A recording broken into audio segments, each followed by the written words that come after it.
Hello साथियों, नमस्कार। मैं श्याम आप सभी का श्याम ग्लोबल स्टडी पर स्वागत करता हूं।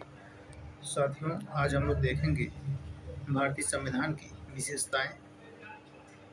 तो यहाँ पर पहला प्रश्न है, विश्व का सबसे बड़ा लिखित एवं सर्वाधिक व्यापक संविधान किस देश का है? तो अपने देश भारत का है। ठीक है। भारतीय संविधान कैसा है? अंशतः कठोर और अंशतः लचीला है। ठीक है।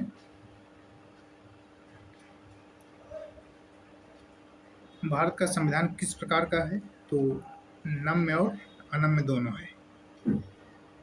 भारत के संविधान में भारत को माना गया है राज्यों का एक यूनियन माना गया है। ठीक है। राज्यों का एक यूनियन माना गया है।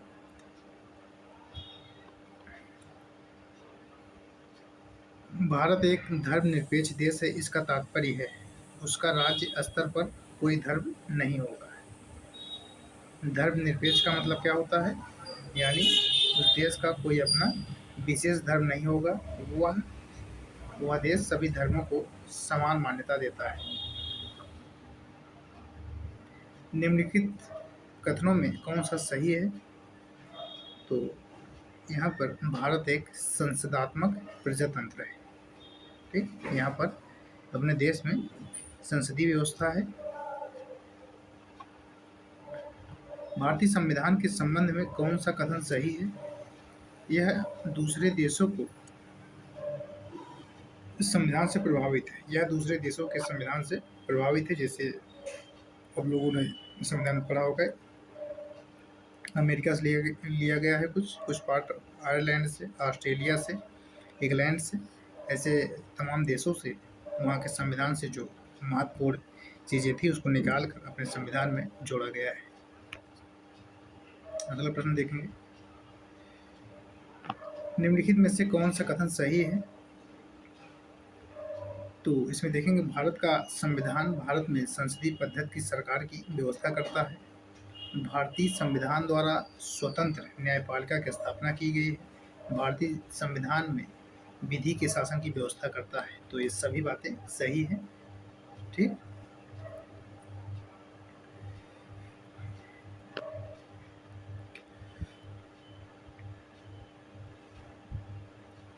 अगला प्रश्न है,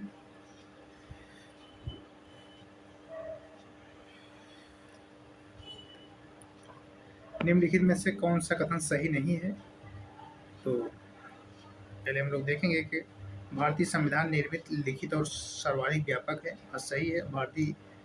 भारत का संविधान प्रभुत्व संपन्न, लोकतंत्रात्मक, पंथ निरपेक्ष तथा समाजवादी संविधान है। ये भी ठीक है। भारतीय संविधान में मूल अधिकारों को समाविष्ट किया गया है। ठीक, 1976 42वें संशोधन अधिनियम में, ठीक है, इसको जोड़ा गया था। ठीक है, मूल अधिकारों 51 ए में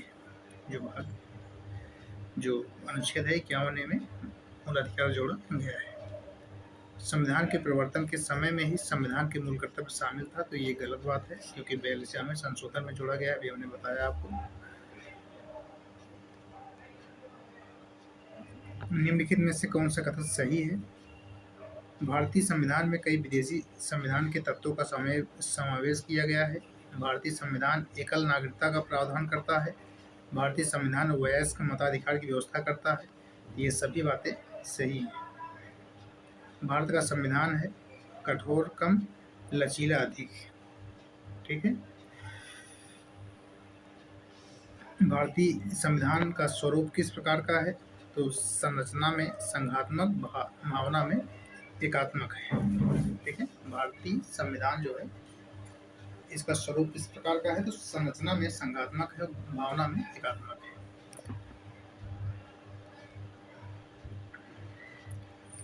भारतीय संविधान भावना में एकात्मक है। इसकी देखेंगे, केवल संसद को संवैधानिक संशोधन प्रक्रिया आरंभ करने का अधिकार है।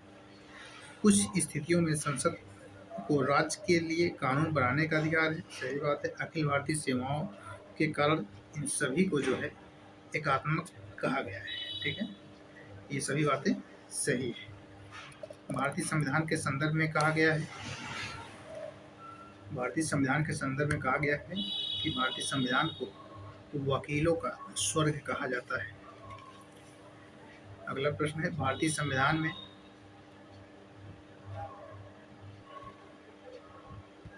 भारतीय संविधान पर सबसे अधिक प्रभाव किसका पड़ा है? तो भारत शासन अधिनियम 1935 का है। ठीक, भारत शासन अधिनियम 1935 का है, यानी भारत शासन अधिनियम 1935 के जो महत्वपूर्ण अनुच्छेद थे उसको अपने संविधान में शामिल किया गया है।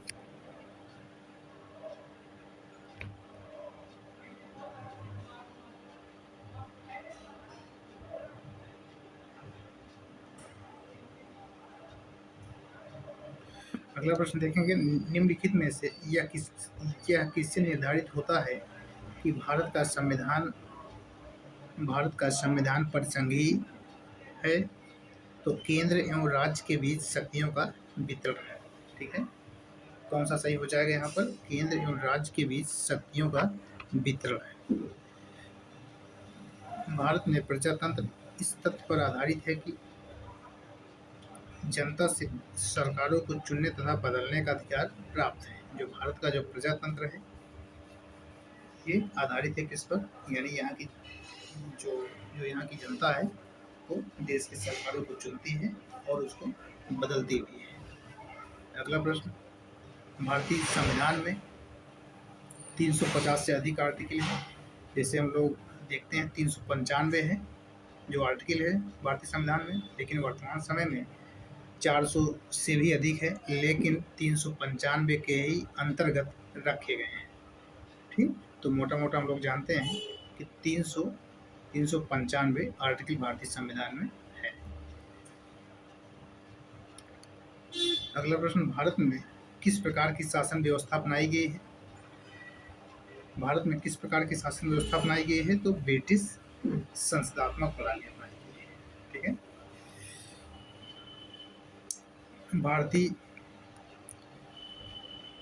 भारतीय राजनीतिक व्यवस्था में इनमें से कौन सा सर्वोच्च है? तो संविधान, सर्वोच्च न्यायालय, संसद, धर्म, इसमें से संविधान जो है वो सर्वोच्च है। भारतीय संविधान के बृहद होने का कारण क्या है? तो इसमें संघ तथा राज्य दोनों सरकारों का संविधान है। ठीक है, इसीलिए जो है अपने देश का जो संविधान है वो बड़ा है। इसमें संघ और राज्य दोनों का जो है संविधान ऐड किया गया है। भारतीय संविधान का अभिभावक कौन होता है? तो सर्वोच्च न्यायालय जो है भारतीय संविधान का अभिभावक है। यानी अगर संविधान पर किसी प्रकार का खतरा होता है तो जो सर्वोच्च न्यायालय है वो संविधान का रक्षा करेगा। भारत में वयस्क मताधिकार की उम्र सीमा क्या है?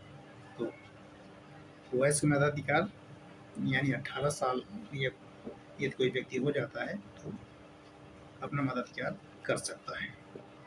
तो 18 वर्ष यहाँ पर सही हो जाएगा। भारतीय संघीय व्यवस्था की एक विशेषताएं क्या है? तो संविधान की सर्वोच्चता। जो संघीय व्यवस्था है भारतीय संविधान की, जो है संविधान की सर्वोच्चता है। भारत के संविधान में संघीय शब्द की जगह किन शब्दों को स्थान दिया गया है? तो राज्यों का संघ। ठीक है, जो भारतीय संविधान में संघीय शब्द है इसका मतलब है कि जो राज्यों का संघ है। ठीक, इन शब्दों का स्थान दिया गया है। भारतीय संविधान में कितनी सूचियां हैं? भारतीय संविधान में कितनी सूचियां हैं? तो यहाँ पर जो अनुसूची है साथियों, ये अनुसूची तो 12 अनुसूची है, लेकिन यहाँ पर कुछ में डाउट है, इसके बारे में आगे हम बात करेंगे। कितनी सूचियां हैं इस पर हम आगे बात करेंगे। अगला प्रश्न, भारत का संविधान अपना प्राधिकार किससे प्राप्त करता है? तो भारत की जनता से।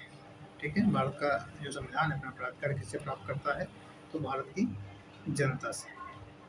भारत में वैध प्रभु सत्ता निहित है? तो संविधान में। ठीक, भारत में जो है वैध प्रभु सत्ता निहित है। किसमें निहित है? तो संविधान में निहित है। भारतीय संविधान की संरचना किस प्रकार की है? तो कुछ एकात्मक, कुछ कठोर। ठीक है, भारतीय संविधान की संरचना है किस प्रकार की है, कुछ एकात्मक है, कुछ कठोर है। भारत के संविधान के अधीन निम्नलिखित प्रावधानों में से कौन सा सही है, तो इसमें से कौन सा सही है, पहला देखेंगे संविधान सर्वोच्च है, ठीक, ये बात तो सही है। संघ तथा राज्य सरकारों के बीच शक्तियों का स्पष्ट विभाजन है, ये भी कुछ हद तक सही लग रही है।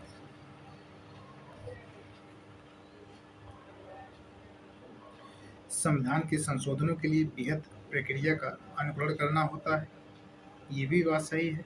संघ की संसद तथा राज्य विधानसभाएं संप्रभु हैं, तो ये बात गलत है, क्योंकि जो संघ की जो संसद है और जो राज्य की विधानसभाएं हैं वो अलग अलग नहीं है, यानी जो संघ है उसी के अंतर्गत ही राज्य है, राज्य को रखा गया है, यानी राज्य जो है अपना खुलकर यानी अपना अलग से संविधान का निर्माण नहीं कर सकता है, वह एक संघ के अंतर्गत ही रहेगा।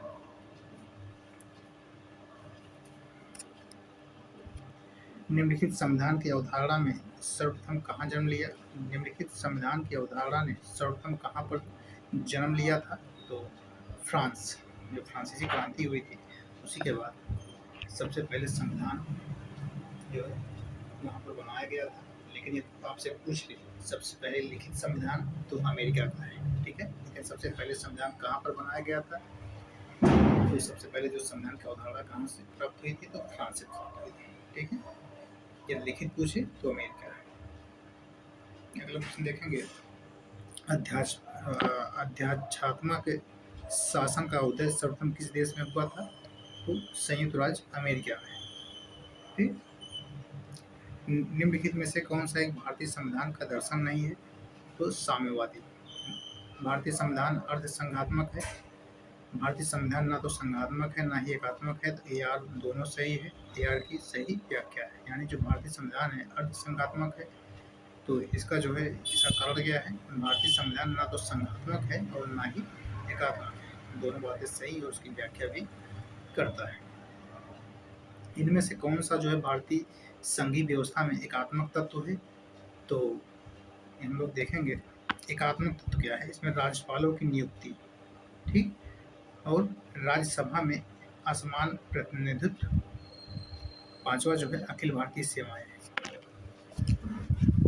ठीक, ये जो है एकात्मक लक्षण है भारतीय संविधान का।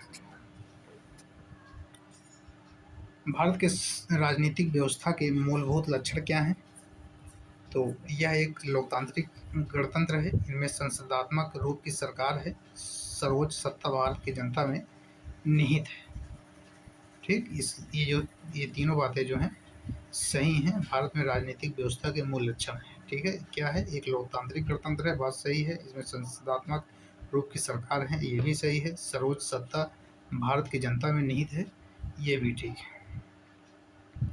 निम्नलिखित में से कौन सी विशेषताएं भारतीय संघ और अमेरिका संघ दोनों में साझा है, साझी यहाँ पर लिखा हुआ है, संविधान की व्यवस्था के लिए संघीय उच्चतम न्यायालय, जो भारतीय संघ है और अमेरिका संघ दोनों में, यानी जो भारत का जो संविधान है और अमेरिका का संविधान दोनों में जो है क्या मतलब समानता क्या है उन दोनों में, तो संविधान की जो व्याख्या के लिए जो है एक उच्चतम न्यायालय की स्थापना जो है की गई है, यानी अपने देश में भी उच्चतम न्यायालय है और अमेरिका में भी जो उच्चतम न्यायालय है, ठीक, यही दोनों संविधान की विशेषताएं दोनों संविधान की मैच करती है। निम्नलिखित में से कौन सी भारतीय राज्य व्यवस्था में सर्वोच्च है, तो संविधान है। भारतीय संविधान का आप किस प्रकार वर्णन करेंगे, तो विश्व में सबसे विस्तृत संविधानों में से एक है, ठीक, सबसे बड़ा संविधान है, सबसे बड़ा लिखित संविधान है भारत का।